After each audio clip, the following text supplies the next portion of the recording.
रह गए, सरपुरुष और ये लड़की जिसको अब दुर्गा कहते हैं, जो अष्टंगी कहलाती है।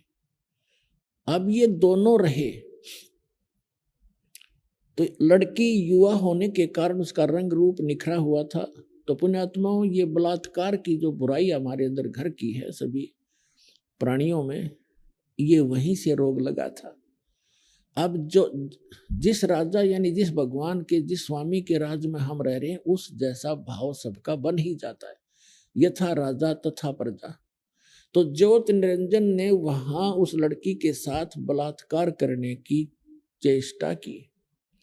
लड़की अपना हर सामर्थ्य तक अपनी इज्जत की रक्षा के लिए वो सब कुछ करती है। तो उस दुर्गा ने कहा कि ज्योति निरंजन बात सुन, देख, पहले अंडे से उत्पन्न हुआ पिता के वचन थे, बाद में हमारी उत्पत्ति हुई, हम आपके छोटे भाई बहन हैं। अब मैं पिता के वचन से उत्पन्न हुई हूँ लड़की, आप पिता के वचन से हुए हो लड़के, तो मैं आपकी बहन हूँ और बहन के साथ ये दुष्कर्म तुझे पापग्रस्त कर देगा, तू जुल्म ना करे। और मेरे पास पिता की दी हुई वो वचन शक्ति है, जितने प्राणी तू कहेगा मैं उत्पन्न कर दूंगी। पर ज्योति निरंजन जो है वो कामवश इतना अंधा हो गया था, वासनावश, कि उसने एक नहीं सुनी और लड़की के साथ अत्यधिक निकट आकर दुर्व्यवहार करने की चेष्टा की, अभद्र तरीके से मुंह खोला। तो लड़की ने कोई और चारा ना दिखा, सूक्ष्म रूप बनाया और उसके अंदर प्रवेश कर गई। मुख के माध्यम से पेट में चलेगी और कहीं अपनी इज्जत की रक्षा उसको लगी नहीं, सुरक्षा का स्थान नहीं मिला। और वहां पेट से पुकार किया परमात्मा से कि हे पिताजी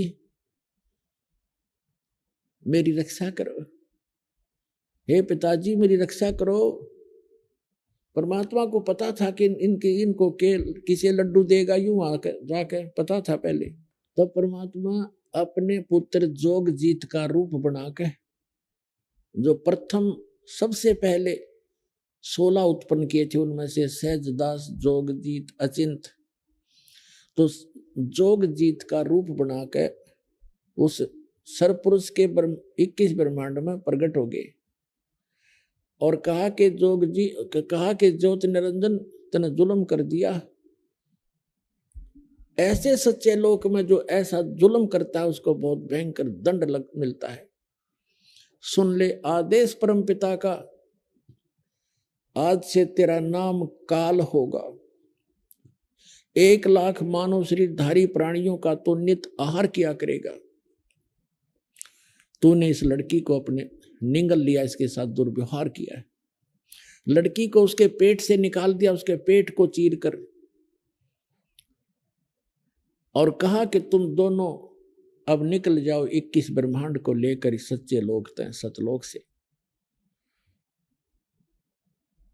अब वहां जो उस ज्योति निरंजन ने बहुत प्रार्थना की, विनय की, गिड़गिड़ाया कि भाई मुझे माफ करवा दो पिताजी से। खुद मालिक खड़े थे और खड़े थे वो अपने पुत्र जोगजीत के रूप में। परमात्मा ने कहा कि निकल जा, बस अब तेरे लिए कोई स्थान नहीं है इस सच्चे लोक में। इतना कहकर जोगजीत रूप में परमात्मा अदृश्य हो गए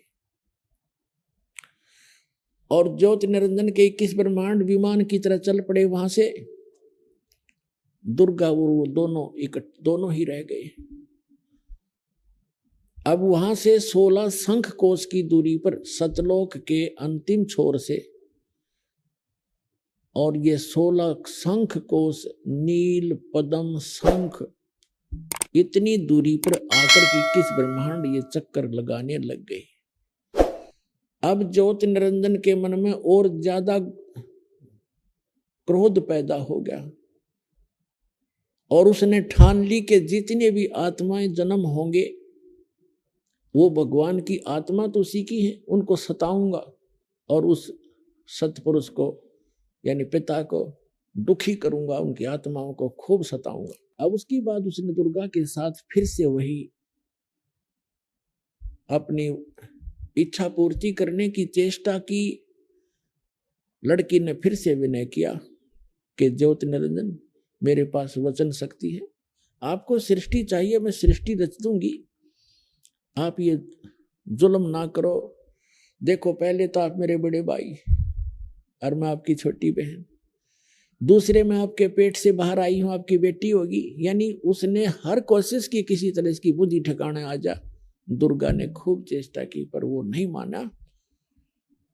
तो उसने देख लिया कि कोई चारा भी नहीं है, मैंने अपने पैर पे आप कुवाड़ा मारा, जिस कारण से उसने समर्पण करना पड़ा और जिस कारण से दुर्गा और इस काल के संयोग से सबसे पहले 3 पुत्रों की उत्पत्ति हुई।